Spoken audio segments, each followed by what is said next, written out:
ఆరంభం సరే, అమలెప్పుడు? ఆశల పల్లకిలో లబ్ధిదారులు. ఇది స్కీమ్ల గురించి. జనవరి 26వ తేదీన 4 స్కీమ్లు ప్రారంభించినట. మరి అమలే కాలేదట ఇంతవరకు. జనవరి అంటే ఇవాళ ఏడున్నాం, మార్చి 5వ తేదీన ఉన్నాం. నెల రోజులు దాటిన అమలు అసంపూర్ణం. 3 ఎకరాలకే రైతు భరోసా నిధుల రిలీజ్. ఒక్క ఫేజ్కే పరిమితమైన ఆత్మీయ భరోసా. వాయిదా బాటలో రేషన్ కార్డుల పంపిణీ. పునాది కూడా పడని ఇందిరమ్మ ఇండ్లు. వచ్చే 15 నెలలు అయిపోయింది. ఇక మరి అది వచ్చుడే ఎప్పుడో ఇంకేం చేసుడో అది ఇంకేం అర్థం కావట్లే. గణతంత్ర దినోత్సవం రోజున ఒకేసారి 4 పథకాలు ప్రారంభించిన ప్రభుత్వం వాటి అమల్లో వెనకడుగు వేస్తున్నదన్న విమర్శలు వస్తున్నాయి. ఇప్పుడు అలా 400 ఎకరాలు వేలం వేస్తున్నారు కదా, మళ్ళీ ఆ పైసలు వస్తే ఇటు తిప్పుతారు మళ్ళీ.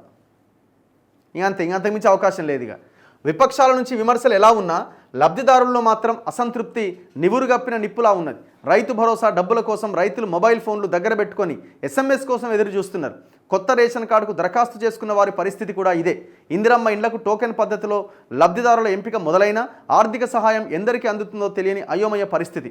ఇక రైతు కూలీలకు ఇందిరమ్మ ఆత్మీయ భరోసా పేరుతో ఏటా 12,000 సహాయంలో ఈ సీజన్కి ఇచ్చే 6,000 ఒక ఫేజ్కే పరిమితమైంది. ఇక రేషన్ కార్డుల సంగతి రేషన్ కార్డు. ఓసారి QR కోడ్ అంటాడు, ఓసారి మామూలు కార్డు అంటాడు, ఓసారి పోస్ట్ కార్డు అంటాడు, ఇదంటాడు అదంటాడు. ఇంతవరకు ఒక్కటి ఇచ్చింది లేదు, సచ్చింది లేదు.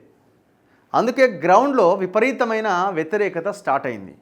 ఏమి లేదు, అంత శబాష్ అని అనుకోవడానికి వీలు లేదు. రైతు భరోసా 2 ఎకరాల దగ్గర ఆగిందా, 3 ఎకరాల దగ్గర ఆగినట్టుంది. మరి మిగతా ఎటుబాయ్ 5 ఎకరాల లోపున్న వాళ్ళే ఉన్నారు అంత రైతులంతా పాపం. మరి కనీసం 5 ఎకరాల వరకు వేయాలిగా. మీ మిగతా ఖర్చులని తగ్గించుకొని పైసలన్నీ వేయచ్చు కదా తొందరగా.